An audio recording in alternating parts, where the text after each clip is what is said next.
Hello, fellow travelers. I'm Dr. Richard Hector. Welcome to episode 4 of Soucouyant, a Caribbean supernatural tale, where we reimagine the Soucouyant, a character from the folklore of the Caribbean. Here, we follow her as she is depicted in Trinidad. Her depiction might be different in other places in the Caribbean. In episode 3, we saw the Soucouyant decide not to kill Flats, but stripped him naked. She wanted to expose his body and lack of dignity. She put a curse on him. She then meets Irons, and they have a pleasant back and forth conversation before they see evidence of the violence of the night. Irons finds Flats semi-conscious and naked under the bridge. "Well, we all have to work for a living in Trinidad," he said, and they continued walking in silence. The dawn was quickly progressing through lighter shades of gray, heading toward the blue sprayed with golden sunlight. As they reached the bridge, they heard a soft groaning. Vashti acted startled at the sound and grabbed his arm.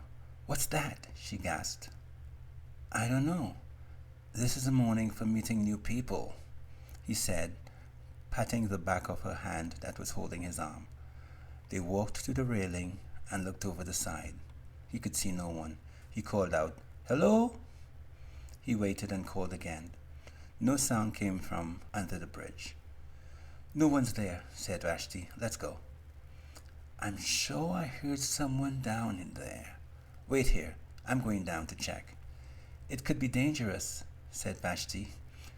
"Not dangerous to me if someone's hurt down there," he replied. "Okay, let's go," she said. "Mm-mm. You stay here," he said, "just in case something happened." He put down his tool bag and started to climb over the rail. He stopped, went back to his tool bag and took out his hammer. He held it up to her and said, "Just in case." They both smiled. She said, "Better to have it and not need it than to need it and not have it," he completed the saying. He climbed off the rail to the embankment. He scrambled down the hill, slipping on the dew that glazed the bushes and grass. When he reached the bottom of the gully, he peered into the darkness and called out, "Hello?" A weak groan came from under the bridge. He looked closer and saw a man's body on the ground. "A man hurt down here," he called up to Vashti. "I'll go check on him." "Do be careful. Whatever hurt him could still be around," she replied with concern in her voice, while a playful smile graced her lips. He gripped the hammer more securely and stepped into the gloom. "I will let you know if I find trouble," he replied as he went under the bridge. "Oh, Christ!" he exclaimed as he recognized Flats. "Good Lord, it's Flats, and he's as naked as the day he was born." He reached Flats in 2 quick strides. He knelt next to him and shook him. "Flats! Flats! What happened to you?" Flats groaned, but could not speak. "Flats, you hear me? Vashti! Vashti! Call the police! Call 999! Somebody half killed Flats and did something else too. I don't have a cell phone." "Oh, no cell phone? Okay, never mind. I have mine right here." He stood up and took his cell phone from his front trouser pocket. He dialed the emergency response number. "Hello, 999. I want to report a crime." "Please state the nature and location of the crime," the agent asked. "Somebody half killed Flats, a man, and leave him under the bridge." "Where is the bridge located?" she asked. "He's under the second bridge on Pinto Road." "Is that Pinto Road Arima, sir?" she asked. "Yes, Arima." "Sir, you indicated that the victim is alive but injured. What is your proximity to the victim? Can you reach him?" "He's lying on the ground right here. I'm standing right next to him." "You can tell that he's alive?" "He's alive. He's just groaning." "Very well. I have dispatched a unit. Do you happen to know the name of the victim, sir?" "Flats. Sunil Hines." "What is your name, sir?" "John Walcott."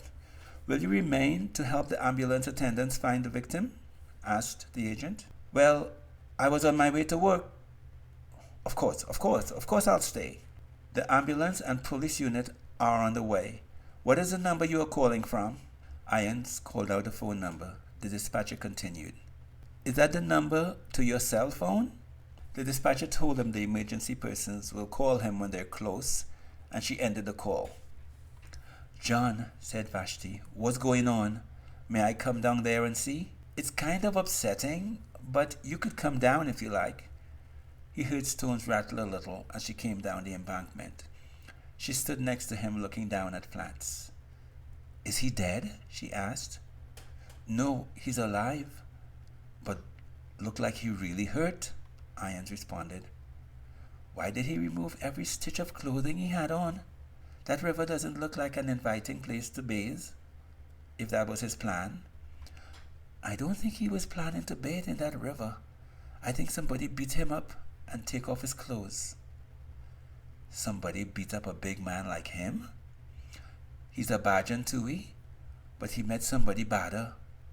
I mean worse. They stood gazing for a few more moments. Then Irons continued. Do you see the mark on his neck? I don't see any mark. It's too dark, Vashti responded. Yes, he has a bloody bruise on his neck. It looked like he was doing a little something here last night. Oh, you think he had a lover under here? Vashti asked. I don't know, maybe. But he could have had a session before coming up here to Lyme, Irons speculated. Maybe, Vashti concurred. Well, it looks to me like that woman was a real Soucouyant, said Irons. Vashti became instantly alert. She focused all of her attention on Irons. Her voice was calm and very well controlled when she spoke. What do you mean by that? She asked. She put some good loving on him. Look at that hickey on his neck and his leg, his thigh. Vashti relaxed, but the change in her demeanor was hardly noticeable.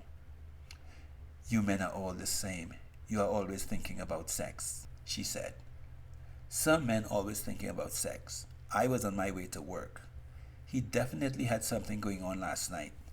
He was waiting for someone. I kinda guessed it was a girl, but never expected anything like this.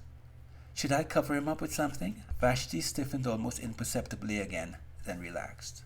When she spoke, her voice held only a hint of disdain.